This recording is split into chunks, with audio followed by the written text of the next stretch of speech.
Hey, special educators. Welcome to Teach, Taskbox, Inspire, the podcast dedicated to making your job as a special education teacher easier by making your instruction more fun for you and your students. Inside each episode, you'll learn how to get the most use out of your task boxes in the classroom. I'm your host, Lisa Hollady from Chalkboard Superhero, a veteran special education teacher passionate about empowering you with purposeful teaching strategies, helpful tips and tricks, and other classroom management tools that will help you thrive in your role. Let's get started with today's episode. Hey there, special educators, and welcome back to another episode of Teach, Taskbox, Inspire. I'm your host, Lisa Hollady, and today we're diving into what a typical day looks like for a special education teacher. Have you ever thought about becoming a special education teacher? Or maybe you're already in the classroom but teaching gen ed, and maybe you're curious about what we do all day. So in today's episode, I'm going to give you a look inside at a day in my life as a 5th grade special education inclusion teacher. Many classroom teachers see their special education colleagues popping in and out of classrooms, pulling students for support, maybe walking the halls with students who need extra special social emotional care, or working inside resource rooms.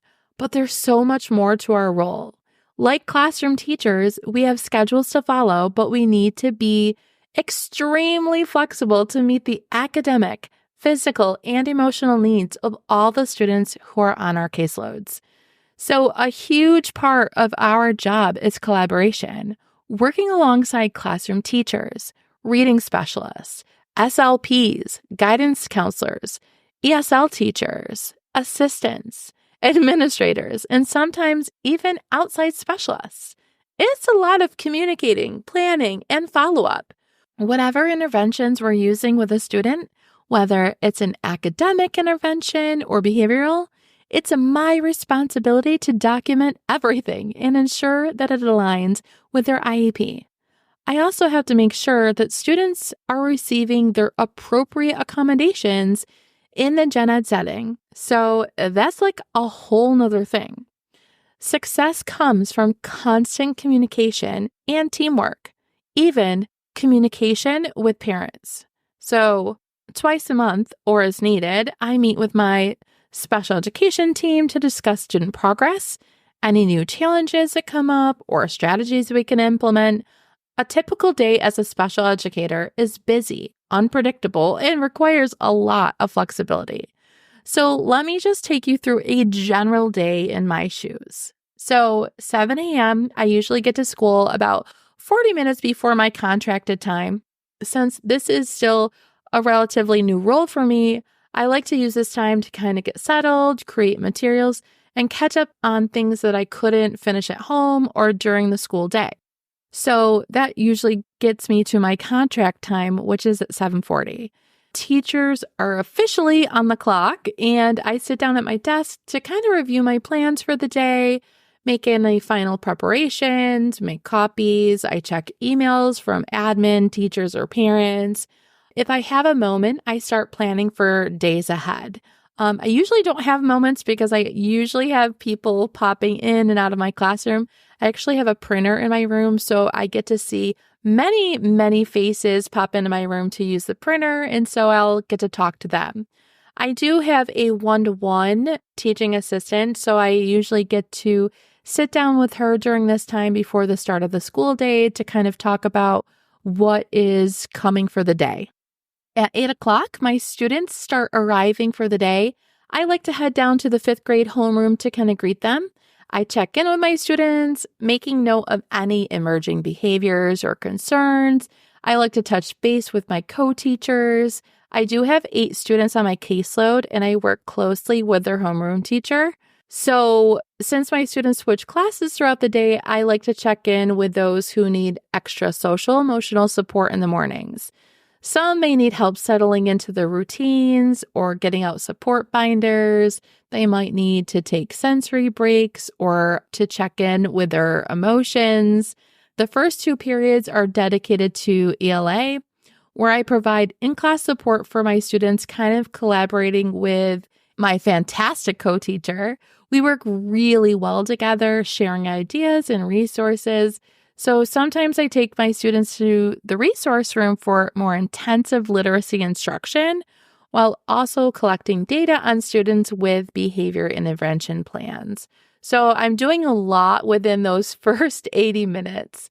After those 80 minutes, this is my time to have my planning period. So I check emails, I lesson plan, I meet with admin, I handle any other tasks like making copies or checking my mailbox. I also use this time to kind of run to the bathroom or modify assignments that my students have during that day. The next period is fourth period. This year I've been assigned to supervise a 7th grade study hall.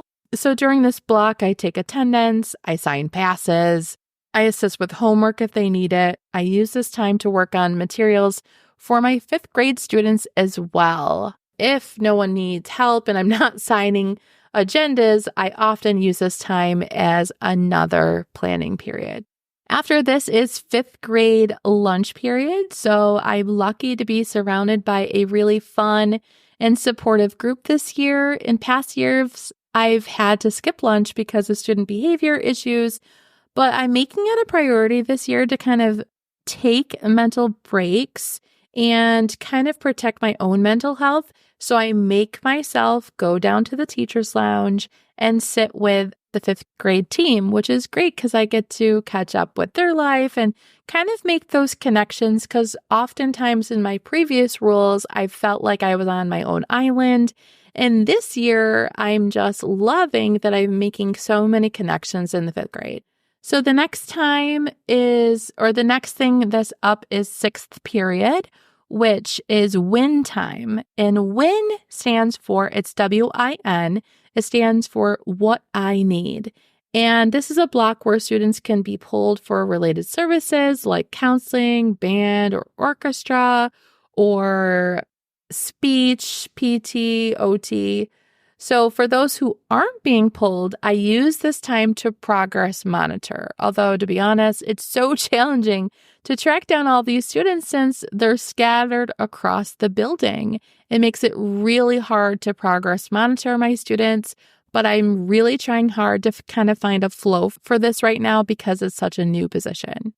All right, the next is 7th and 8th period, which is math. So during this 80-minute math block, I go next door with another teacher where I support my 8 students by modifying their assignments or pulling small groups for skill review while the rest of the class works in math workshops. It's very similar to ELA, where I just walk around and help students where they need help.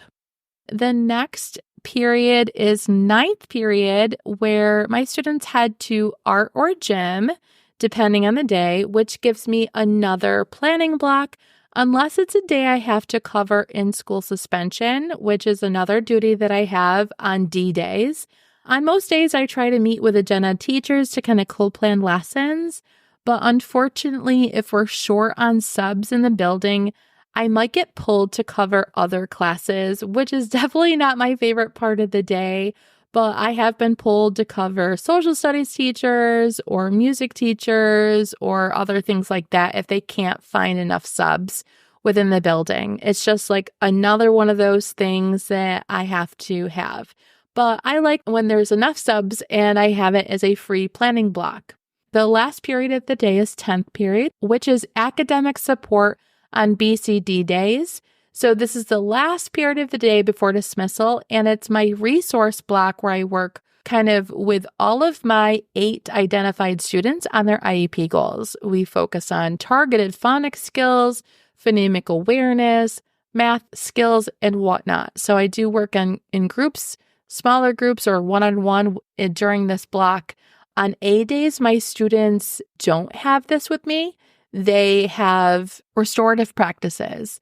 It's called restorative practices, and it's just kind of another way for my students to practice social emotional learning skills in a group setting. So they kind of sit in a circle and they have turns to talk about things. It's a brand new program in my district, which I love.